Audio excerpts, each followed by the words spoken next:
Bonjour peuple de Dieu, je vous salue au nom de Jésus. C'est votre serviteur, prophète Christopher Mouapé, c'est votre frère, je suis votre frère dans le Seigneur. Je voulais partager le message avec vous.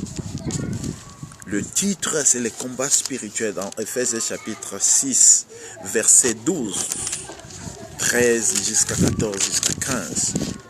Mais j'ai un petit titre qui va nous aider sur ce titre, un petit thème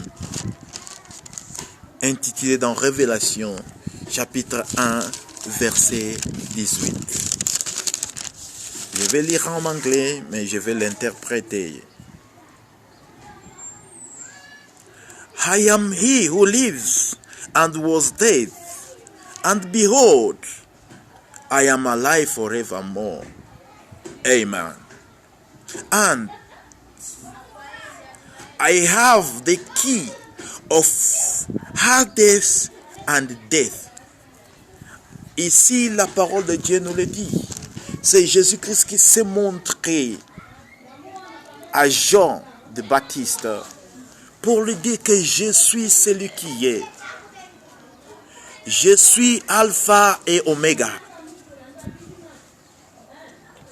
Le commencement et la fin.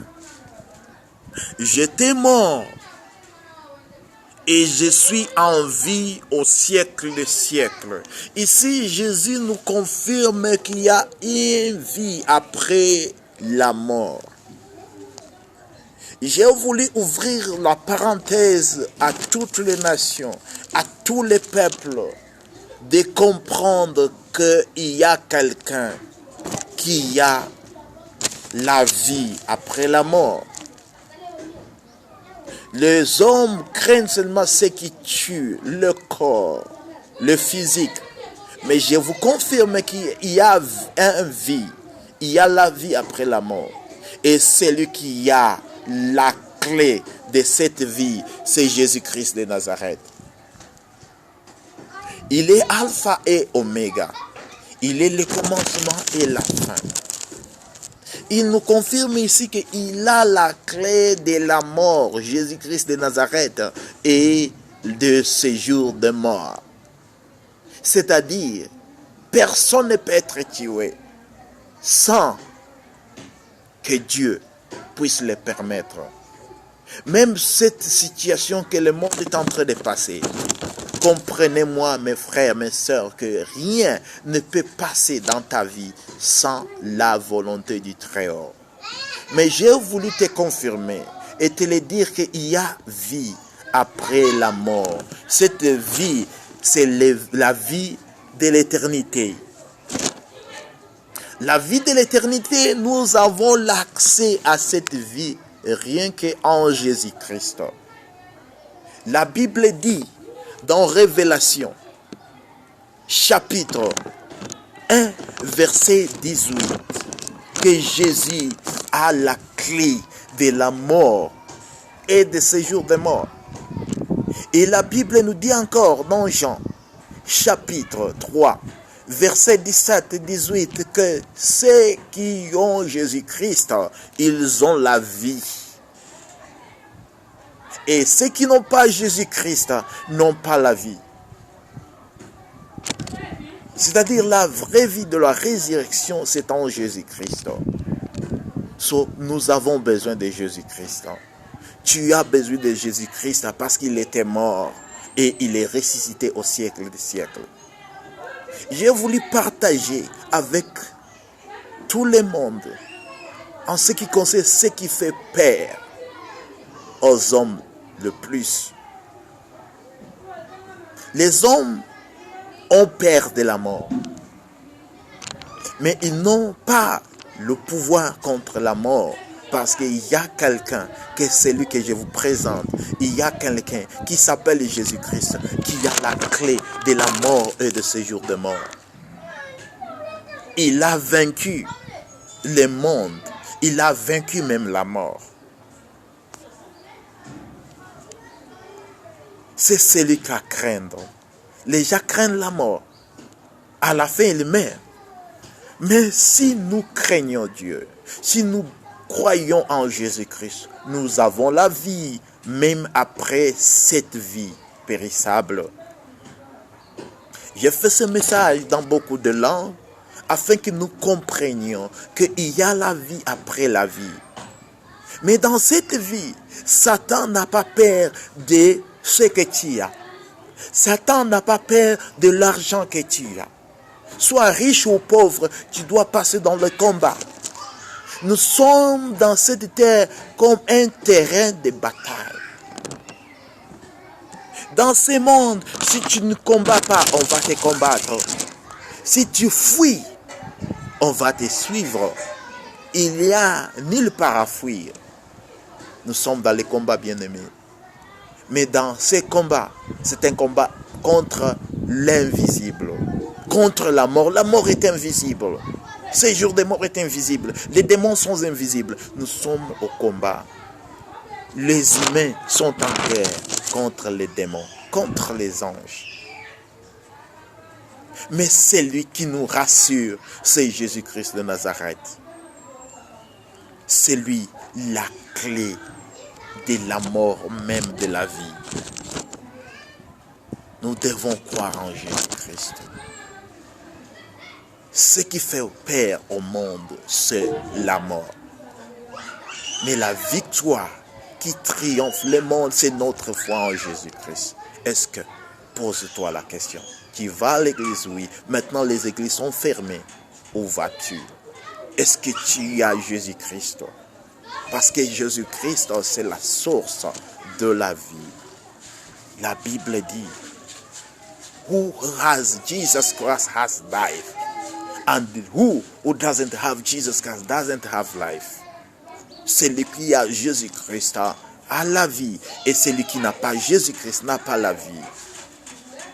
So, Satan n'a pas peur de ton argent. Satan n'a pas peur de ta beauté. Satan n'a pas peur de tes avions, de ta richesse. Il a peur de Jésus-Christ. Est-ce que tu as Jésus-Christ dans ta vie? Si tu n'as pas Jésus-Christ, c'est le temps, mes bien-aimés, de chercher Jésus-Christ. Ce thème intitulé « Témoignage de la vie ». La Bible dit même dans Révélation, chapitre 12, verset 11, qu'ils l'ont vaincu à cause du sang de l'agneau et à cause de leur témoignage.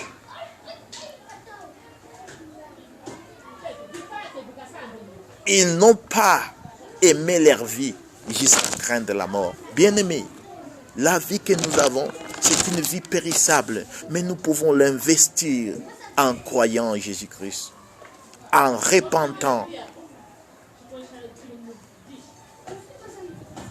en nous humiliant de Jésus-Christ. Même les antidotes que les gens sont en train de chercher, ça va toujours passer.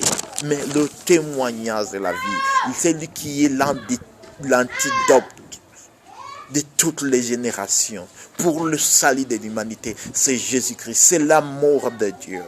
C'est le temps. Il n'y aura pas le temps comme celui-ci. Repentons-nous.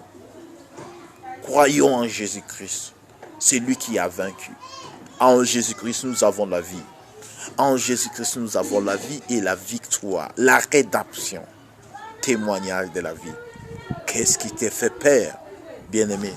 Tu es fermé dans ta maison. Tu ne m'ouvres pas. Mais la Bible dit, il y aura un temps que le monde va passer, les montagnes vont fuir, mais il n'y aura pas même des maisons, même les avions, il n'y aura pas. Il viendra, il va revenir. Jésus revient bientôt. Est-ce que tu as Jésus-Christ? Si tu n'as pas Jésus-Christ, c'est le temps de chercher Jésus. C'est le temps, bien-aimé. C'est le temps. Parce qu'il n'y aura pas le temps comme celui-ci. Jésus-Christ nous rassure le pardon des péchés. En Jésus-Christ, nous avons le pardon des péchés et la rédemption. La Bible dit que tous ont péché et sont privés de la gloire de Dieu. C'est notre temps, bien-aimés. C'est notre temps. Repentons-nous. Cherchons Jésus. Parce qu'en Jésus-Christ, nous avons la réelle vie et la raison de vivre. Si tu n'as pas Jésus-Christ, tu vas suivre. Tu dois prier avec moi, de recevoir Jésus-Christ dans ta vie. Mais si tu as Jésus-Christ, mais tu es tombé dans le péché, tu dois suivre aussi cette prière avec moi. Prions. Seigneur Jésus, je sais que je suis un pécheur. Je viens à toi. Tu as dit que tu ne rejetteras pas celui qui vient à toi. Je viens à toi tel que je suis. Pardonne mes péchés. Lave-moi de ton sang. Purifie-moi par ton sang. Je crois que tu es venu sur la terre et tu es mort pour mes péchés. Écris mon nom dans les livres de la vie. Au nom de Jésus-Christ. Au nom de Jésus-Christ.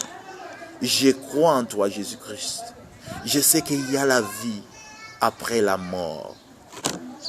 Cette vie n'est qu'en toi, Jésus-Christ. Je repens de tous mes péchés. Je viens à toi. Au nom de Jésus-Christ.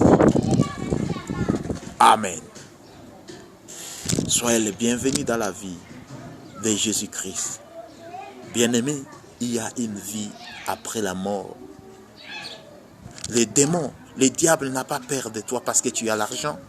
Le diable n'a pas peur de toi parce que tu as la voiture, tu as la beauté. Mais le diable a peur de ceux qui sont en Jésus-Christ, ceux qui ont la vie de Jésus-Christ. Ces gens-là sont en guerre contre le diable et son armée. Même si tu meurs dans cet âge, ayant Jésus-Christ, tu auras la vie éternellement. Que Dieu vous bénisse. Amen. Shalom.